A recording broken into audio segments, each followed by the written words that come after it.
안녕하십니까. 저는 단우리 한세원입니다. 오늘은 창녕초등학교에서 교사로 일하고 계시는 지현주 선생님과 인터뷰를 진행해 보려고 합니다. 먼저 간단한 자기소개 부탁드립니다. 네, 반갑습니다. 초등학교 21년차 재직하고 있는 교사이고요. 말씀을 나누다가 보면 나올 텐데 교사라는 직업이 있지만 새로운 꿈을 가지고 있는 두 아이의 엄마이기도 합니다. 첫 번째 질문 하겠습니다. 학교에서 주로 하시는 일이 무엇인가요? 학교에서 제일 많이 하는 거는 역시 수업이죠. 아이들과 교과 활동 지도를 하는 것이 이제 주된 일과고요. 그리고 나서 제가 이제 오늘 이 자리에 이야기를 나누고자 온 상담, 학생들 상담, 그리고 학부모님들 상담, 그리고 동료 교사 상담 이렇게 일을 하고 있습니다. 네, 브레인 트레이너 자격증과 상담 심리사 자격증을 취득하셨다고 들었는데요. 두 자격증에 대한 자세한 설명 부탁드립니다. 브레인 트레이너는 국가공인 자격증입니다. 그래서 브레인 트레이닝을 하는 자격증이에요. 그래서 우리 누구나가 알고 있는, 갖고 있는 뇌. 근데 뇌가 정말 어떻게 작용을 하는가. 뇌의 작용 원리. 상담 심리사는 우리가 이제 상담을 하게 되는데 내담자를 어떻게 이해할 것인가, 내담자와 어떤 대화 기법을 활용할 건가, 어떻게 만남에서 질문을 끌어내고 상담자가 그 자기 스스로를 돌아보게 할 수 있는가, 그런 이론과 실습에 관한 내용이 있죠. 그리고 이제 사람의 마음이라고 하는 거, 상담이라는 것이 그 사람의 내면을 거울처럼 보여주게 하는 것인데 이 마음도 다른 언어로 얘기를 한다면 뇌의 작용이 마음이기 때문에 우리 두뇌를 생각하는 거랑 마음이랑 다르다라고 일반적으로들 많이 생각을 하시겠지만 마음은 결국은 뇌의 작용이기 때문에 브레인 트레이닝이라는 것은 우리 모두가 갖고 있는 뇌를 어떻게 활용할 것인가 그거에 대한 자격증입니다. 네, 그러면 두 자격증을 취득하기로 한 계기는 무엇인가요? 학교에서 선생님들은 기본적으로 상담을 하고 계세요. 우리가 학교 때 보면 뭐 끝나고 남아, 뭐 너 누굴 왜 때렸니? 이렇게 선생님을 만나기도 하죠. 이것도 큰 범위에서는 상담이라고 볼 수 있습니다. 그런데 제가 이제 일상적으로 학생들을 만나면서 조금 더 깊게 도와주고 싶다 그런 마음이 좀 커졌어요. 그래서 내가 기왕이면 하고 있던 이런 상담이라는 것을 조금 더 공부해서 똑같이 학생을 10시간을 만나고 15시간을 만나서 똑같이 학생을 대화를 해도 조금 더 풍부하게 전문적으로 도움을 주고 싶다 그런 마음에 공부를 시작하게 됐습니다. 네, 두 자격증을 취득할 때까지 힘들었던 점은 무엇인가요?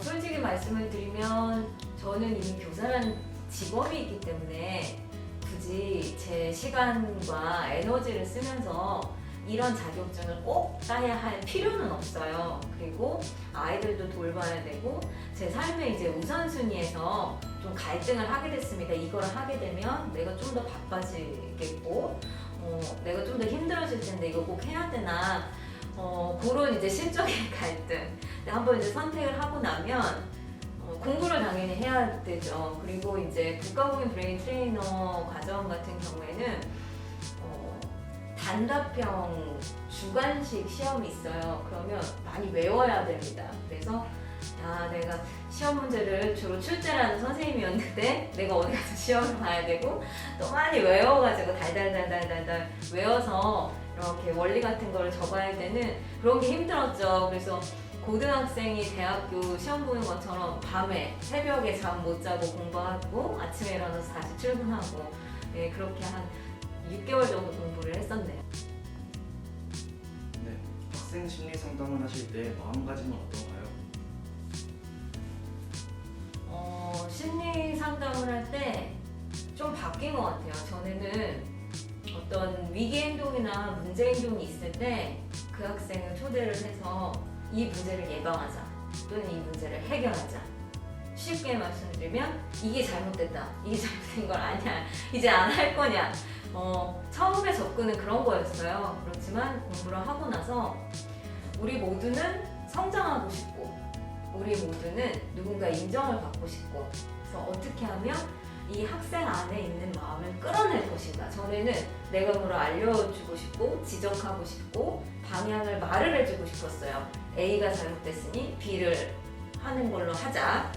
그렇지만 이제 지금은 저도 몇 년 동안 공부를 하고 학생들을 만나면서 내가 B를 알려주는 게 아니라 이 학생 안에 B가 없었던 게 아니다.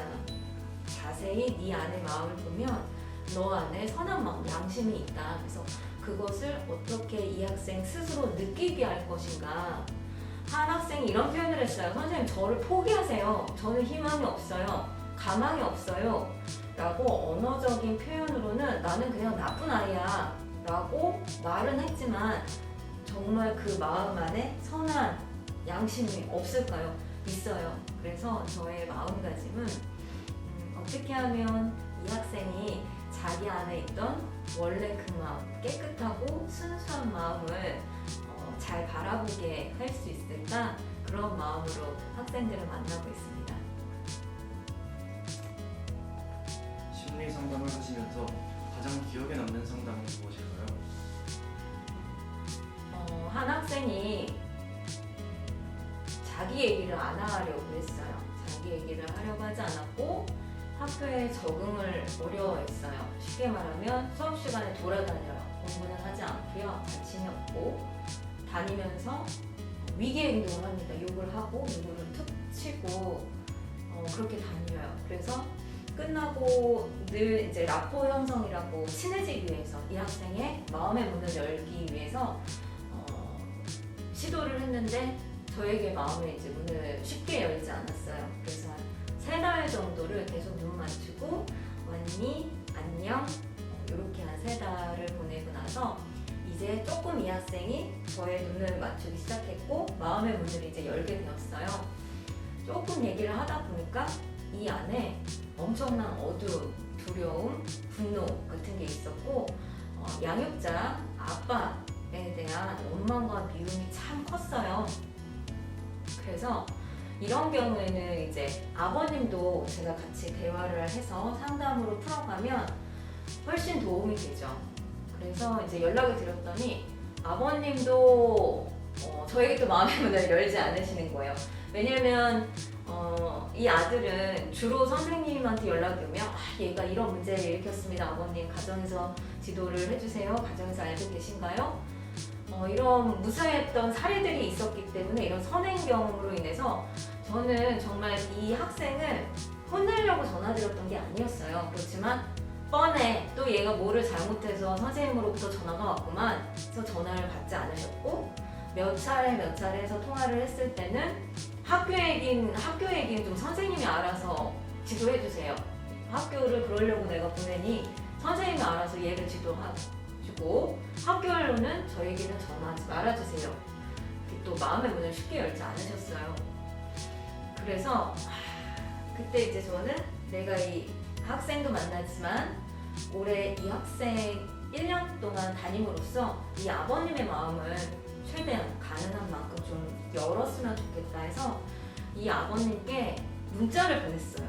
오늘 누구가 체육 시간에 공을 정말 빵빵 잘 찼습니다. 오늘 누구가 큰 목소리로 저한테 안녕하세요 인사를 했어요. 오늘 누구가 파란색 모자를 쓰고 하면 참 잘 어울리는군요. 이렇게 라포를 형성하기 위해서 이 아버님 역시 한 3달 동안 그 작업을 했던 것 같아요. 오늘은 날씨가 매우 덥네요. 아버님 시원한 물 한 잔 드세요.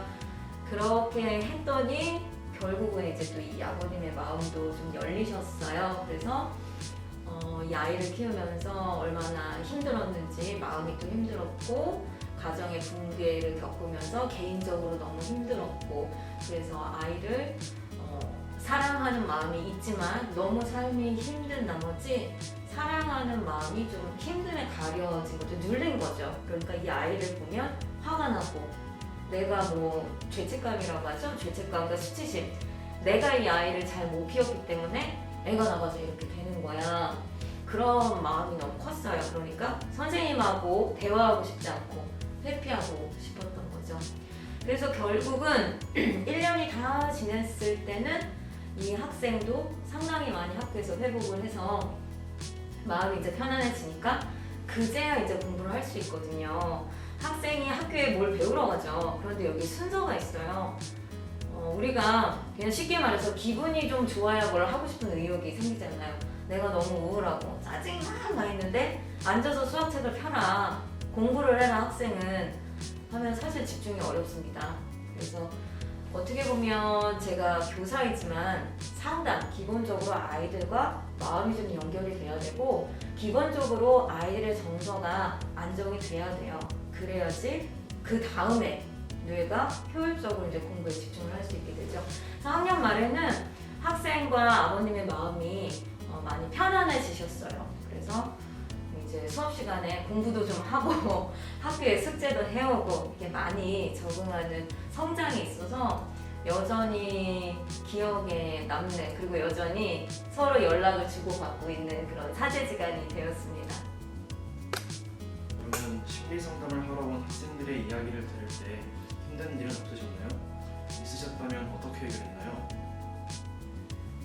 제가 이제 주로 만나는 학생들은 초등학교 담임 선생님으로 있으니까 이제 3학년, 4학년 이렇게 많이 만나요.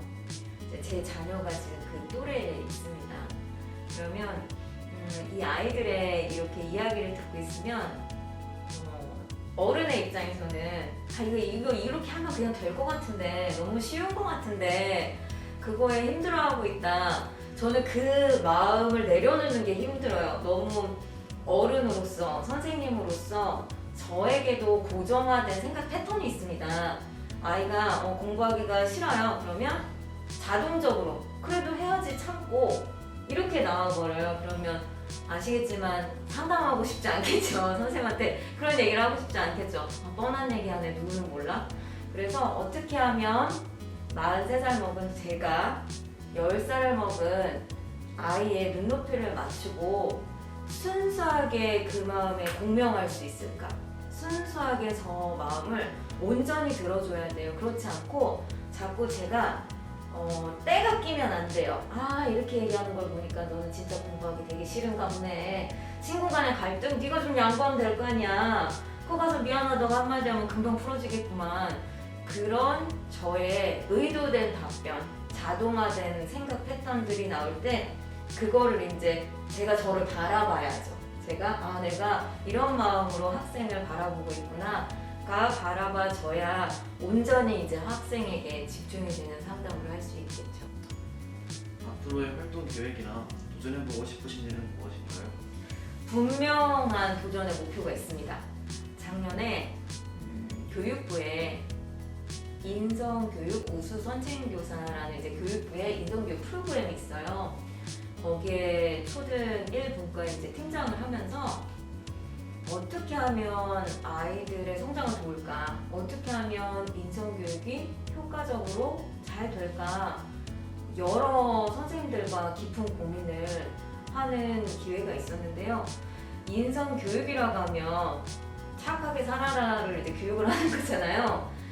그런데 과연 학생이 모르냐? 이거예요. 다 알고 있어요. 친구 간에 욕을 하면 안 된다. 때리면 안 된다. 다 알고 있어요. 학교 폭력이 나쁜 것이다라는 거를 알고 있지만 실천이 안 될 때가, 어려울 때가 있다라는 거죠. 그래서 그 제목은 암한됨이 하나 되는 이제 시민적 인성교육이었는데, 이때 이제 중요한 방법 중에 하나가 명상입니다. 그래서 명상이라고 하면 우리 이렇게 흔하게 떠오르는 게 무슨 바닷가나 산 꼭대기에 가서 눈을 감고 다 가부좌를 하고 이렇게 하는 것을 이제 명상이라고 생각하시는데, 명상은 이제 이완된 집중이에요. 그리고 자기의 마음을 보는, 마음 보기, 마음 챙김, 내면에 집중하는 메타 인지를 향상하는 과정인데요. 학생들이 그러면 명상을 하면 많은 개선, 치유, 성장에 도움이 크게 됩니다. 실제로 영국의 공립학교의 교육 과정에서도 명상을 정책적으로 도입을 하고 지원을 해주고 있어요. 그래서 저의 이제 명확한 꿈은 우리 학교에 대한민국의 초, 중, 고 학생들이 교실에서 생활 속 명상을 하는 것을 프로그램화하고 일반화하고 보급하는 것이 제 목표입니다. 나를 움직이게 하는 원동력은 무엇일까요? 학교 선생님으로 있기 때문에 학생들 때문에 울고 학생들 때문에 힘들고 또 학생들 덕분에 힘을 얻고 그런 것 같습니다. 원동력이라는 것은 단연코 우리 학생들이죠. 처음에 너무 위축되어 있어서 선생님과 눈을 마주치지 못하고 그랬던 학생들이 점차 어깨가 펴지고 눈을 맞추고 마음의 문을 열고 선생님에게 자기 얘기를 꺼내고 선생님 덕분에 학교 오는 게 재밌어졌어요. 저 학교 싫어했는데 선생님 덕분에 요즘에 마음이 많이 편안해졌어요. 선생님하고 얘기하고 나면 진짜 기분이 좋아져요. 풀어져요. 선생님 덕분에 저도 꿈이 생겼어요. 희망이 보여요. 이런 말을 들을 때면 아 내가 밤에 잠 못 자고 공부한 게 헛되지 않았구나. 역시 아이들과의 만남이 정말 소중하고 그런 게 정말 안타까워요. 제가 초등학교에 있으면서 만나는 학생들의 나이가 9살, 10살, 11살 이렇거든요. 근데 가장 가슴 아픈 순간은 우리가 이제 100세 인생, 120세 시대라고 해요. 그러면 120세 이 인생의 과정에서 10살이면 요만큼 사는 거예요. 그런데 벌써 이 아들, 저는 원래 그런 거 못해요. 저는 원래 공부 포기했어요. 해봤는데 안 돼요. 너무 안타까운 거예요. 앞으로 남은 인생이 이렇게 길은데 너무 일찍 어린 나이에 자기의 가치와 가능성을 보지를 못하는 그런 걸 볼 때마다 너무 안타깝거든요. 근데 상담을 통해서 누가 주는 게 아니에요. 원래 갖고 있어요. 누구나가 갖고 있는 그 가치와 가능성을 학생이 알아보고 될 줄 알았는데 하니까 되네. 나는 이런 건 아닌 것 같았는데 해보니까 도전하니까 됐네. 그런 나눔을 학생들로부터 들었을 때 정말 교사라는 직업, 또 상담을 하는 선생님이라는 직업이 제게 아주 큰 위로를 주죠. 기쁨과 위로를 줍니다. 네, 마지막 질문입니다. 심리 상담사를 꿈꾸는 학생들에게 하고 싶으신 말씀이 있으실까요? 여기서 두 가지 키워드를 딱 봤어요. 학생이라는 거, 그리고 꿈을 꾼다는 거잖아요. 많이 얘기하는 게 이제 직업과 꿈은 다르다 이렇게 이야기를 해요. 저의 직업은 선생님이고 꿈은 치유사입니다. 직업적으로 학생들을 만나서 해야 될 교과 수업 지도를 하지만 저는 이 과정을 통해서 제가 꿈을 꾸는 것은 아이들이 자기 안에 있는 가치와 가능성을 만나는 것, 자기의 양심을 다시 회복하고 순수함을 회복하는 것.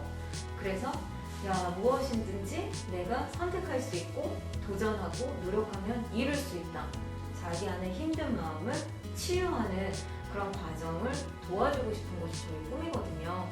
그래서 우리 지금 학생들이 꿈을 꾸시잖아요. 꿈꾸는 직업이 계속 바뀔 수 있어요. 그리고 또 앞으로는 사회가 계속 바뀐다고 하니까요. 모든 가능성의 문을 활짝 열어놓고 그리고 두 가지를 동시에 봤으면 좋겠어요. 내가 저 사람에게 도움이 되고 기여를 할 수 있는 그런 꿈을 꾸고 있는가? 쉽게 예를 들어서 내가 아이돌이 꿈이에요. 막 인기 스타가 되고 싶고 그런데 우리 이제 BTS가 인기 스타가 되면서 이 BTS의 노래를 들으면서 많은 위로를 받았다. 행복해졌다. 그런 게 있었고요. 그런 게 참 감동적이었어요. 그래서 내가 직업 활동을 하면서 누군가에게 선한 영향력을 줄 수 있다라는 거죠. 직업적으로 성공해서 돈을 잘 버는 의사. 그러한 축과 홍익의 실천. 내가 이 직업을 통해서 저 사람의 마음도 살리고 정신도 살리고 몸도 살리고 하는 이렇게 너도 좋고 나도 좋은 내가 꿈꾸고 있는 이 꿈이 내가 가고자 하는 이 길이 나도 행복하게 하고 사회에도 기여를 할 수 있는가 이 두 가지 측면을 늘 가슴속에 화두로 갖고 그렇게 성장해 나갔으면 좋겠습니다. 네, 지금까지 지현주 선생님과 인터뷰를 진행해봤습니다. 오늘 인터뷰 해주셔서 감사합니다. 감사합니다.